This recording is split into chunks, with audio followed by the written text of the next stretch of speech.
Today's reading is from the 20th chapter of John, beginning at the 19th verse. On the evening of that first day of the week, when the disciples were together, with the doors locked for fear of the Jewish leaders, Jesus came and stood among them and said, "Peace be with you." After he said this, he showed them his hands and side.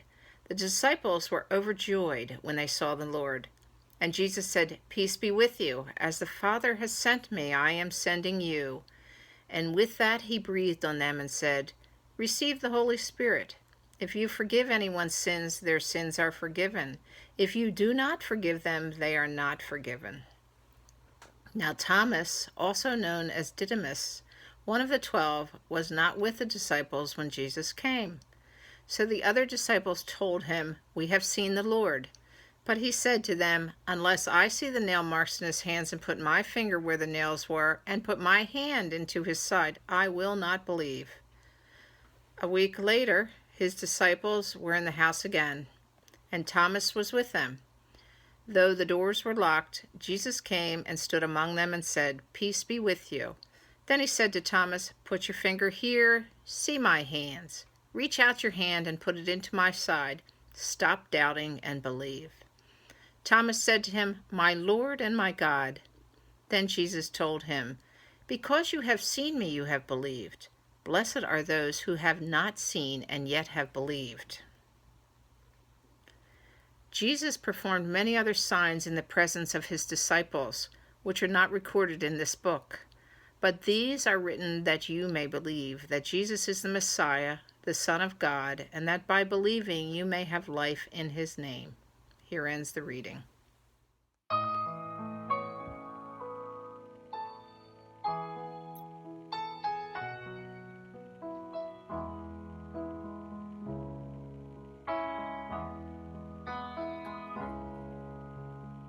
When children are tucked in at night, parents dream of peace and light, of hope and love and freedom and a future. In the midst of war and poverty, the broken dreams and the mystery, the Spirit comes and breathes the hallelujah. Hallelujah, hallelujah, hallelujah,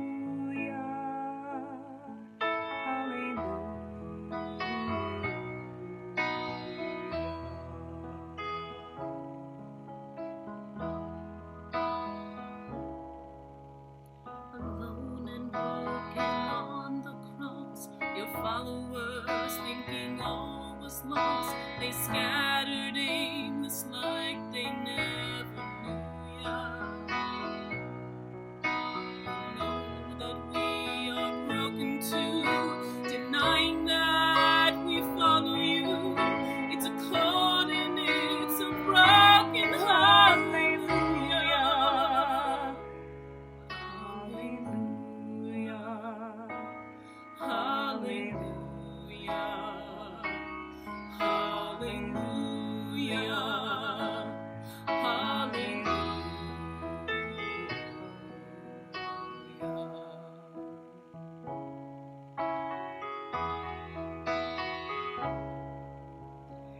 Praise the Holy Trinity. The Lamb has come, we are set free, and joyfully we sing the hallelujah.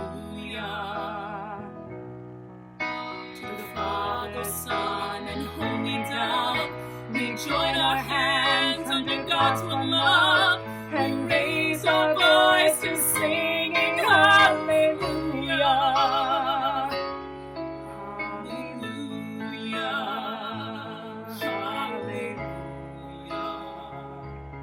Hallelujah.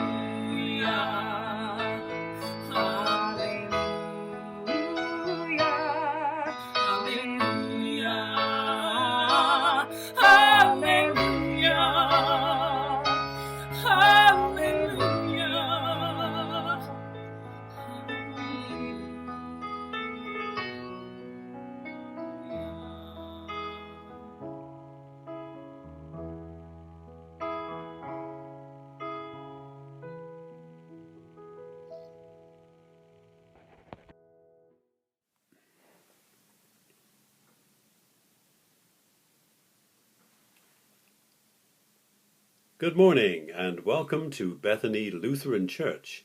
On this, the first Sunday after Easter, I'm Jonathan Clifton, worship leader here at Bethany, and it's great to be able to speak to you all this morning.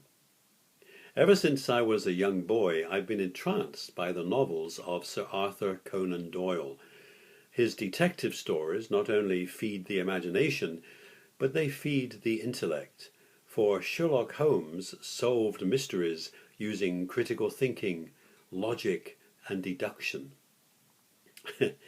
By contrast, his friend Dr. Watson seemed to have none of those abilities. His only purpose was to say, "Oh, that's amazing, Holmes," or, "But Holmes, how did you do that?" Providing Sherlock Holmes the opportunity to explain to us, the humble readers, how he'd worked it all out. But Dr. Watson was a good friend and companion to Sherlock Holmes, and he witnessed his death when Holmes fell off the cliff and into the Reichenbach Falls after a fight with his arch-enemy Moriarty. And it was a sad Dr. Watson who returned to his medical practice in London. But 2 years later, the door of his office opened, and in walked Sherlock Holmes. But Holmes, how could this be you?" he gasped. "You're dead." And then Dr. Watson went as white as a ghost and fainted on the floor. He was revived by Sherlock Holmes, who explained that he'd faked his own death in order to pursue the criminals incognito. But what a shock for Dr. Watson. Can you imagine? Poor Dr. Watson. As a boy, I enjoyed going to church at Easter, such a joyous occasion. But I have to admit, the week after Easter, which is the Sunday we're at today, I was a little puzzled. After the resurrection, when Jesus appeared to his disciples, there were no fainting fits. In fact, some of the people who saw him didn't recognize him. Mary was the first, Mary Magdalene, the first to see him in the garden near the tomb. But she mistook him for the gardener. A short time afterwards, he met up with 2 more disciples on the road to Emmaus. And that's the story we'll be listening to next week. So I don't want to tread on Pastor Jeff's toes. I'll let him tell you that story. I will just say that Jesus walked for some time with these disciples on the road, and they didn't recognize him. And I remember as a boy asking people, why didn't Jesus' friends recognize him? And I got lots of different answers. Well, Mary was probably a long way away from the tomb and she couldn't see him too clearly. Somebody told me that on the road to Emmaus they always wore headscarves because there was lots of dust. Maybe Jesus had his face covered. All sorts of stories, but we don't really know. I think part of the clue might be what Jesus tells Mary in the garden. She obviously rushed forward to hug him and he said, "No, don't touch me. I have not yet ascended to heaven." I'm not saying he was a ghost, but he seems to be implying that he is somewhere between earth and heaven, so may not be fully recognizable in human form. He certainly seemed to have some ethereal qualities about him, because the next time he met the disciples, they were in a locked room, hiding in terror in case they too were arrested.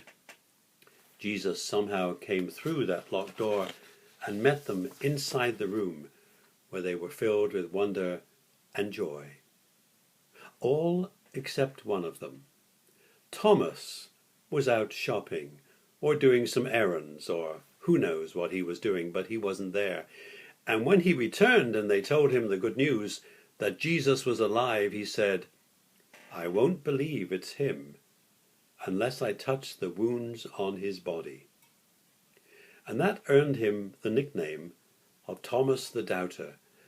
And even today, when you meet somebody who's rather cynical, he's sometimes called Doubting Thomas. And it's a derogatory term, isn't it? Even Jesus seems to be critical of him. He said, "Have you believed because you have seen me? Blessed are those who have not seen and yet still believe." But I've always had a lot of sympathy for Thomas, and if I was his counsel for the defense, I've always fancied myself as a lawyer, if I was his counsel for the defense, I would call upon two pieces of evidence to demonstrate his character.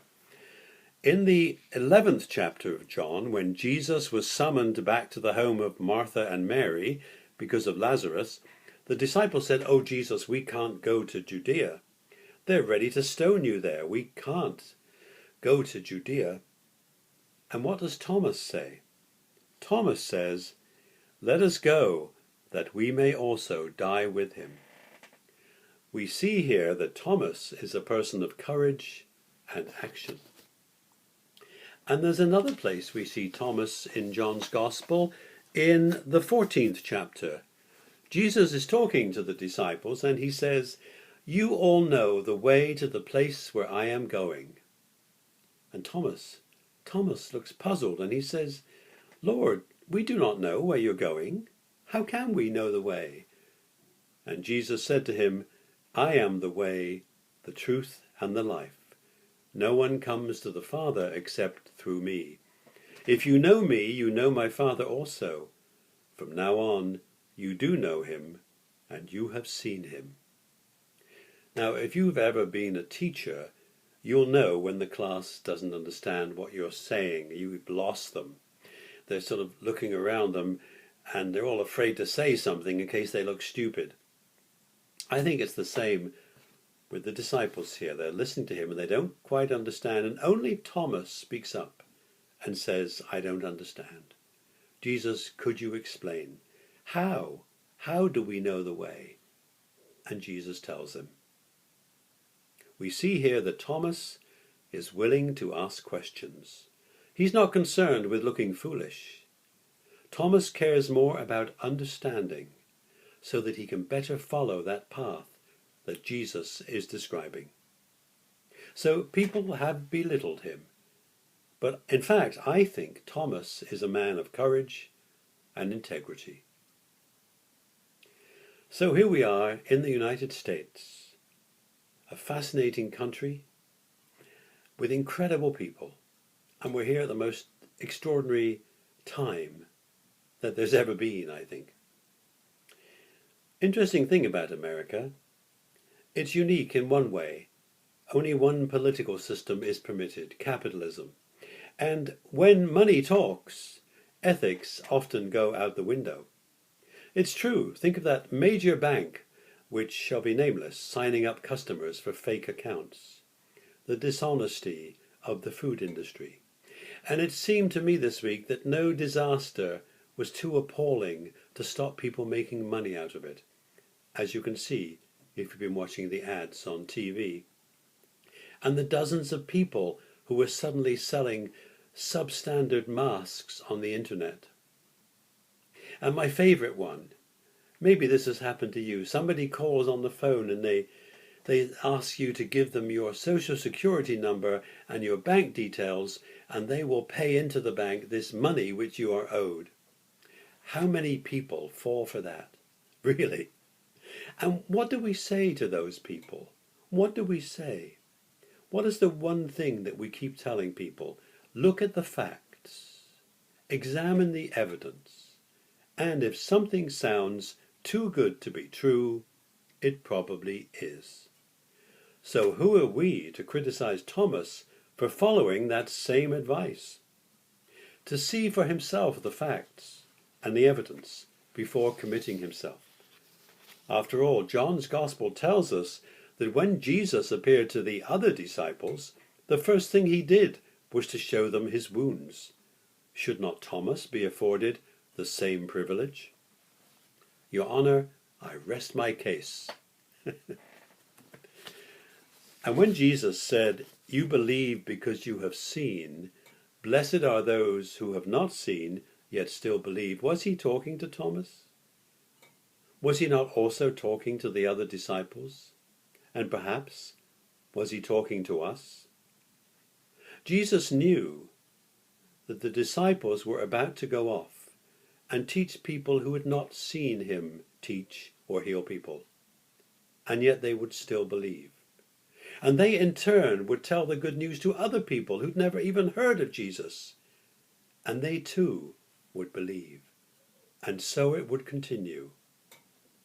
And blessed were those who had not seen and yet still believed.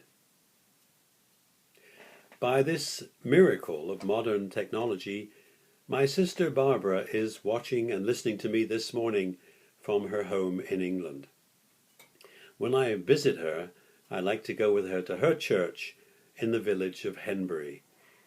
The present church there was built in 1100 AD, but I believe it was built on the site of a previous church that was built, I think, around 600 AD. It's extraordinary, isn't it? And it feels very special to be sitting in a church in a place where Christians have worshipped for over 1400 years. And none of those people had seen Jesus, or watched him heal, or heard him preach or teach. Yet they had heard his message, told by generation after generation, and they believed. And blessed are those who have not seen and still believe. My mother used to say, the proof of the pudding is in the eating. And she was right. I could tell people that she was a wonderful cook, but when they tasted her blackberry and apple pie, then they knew. Jesus said much the same thing. By their fruits you shall know them. The fact is that Christianity works, and the proof is in the fruit it has produced over the centuries. All those generations of believers started schools, built hospitals, founded universities, started charitable organizations, founded all kinds of things. They changed the world simply by following Jesus and his teaching to love one another, by bringing hope to the hopeless, healing the sick, and feeding people in body, mind, and spirit. Of course, Jesus warned us that following him wouldn't be easy, and many would fall by the wayside. G.K. Chesterton, in his book What's Wrong with the World, said this: "It's not that Christianity has been tried and found wanting, but that it has been found difficult and left untried." All the more reason that you and I should reach out and show people that it is worth trying. That we should reach out to others and continue, as generations have before, to offer the message of Jesus, the message of faith, hope, and love, so that we can continue to say, blessed are those who have not seen and yet still believe.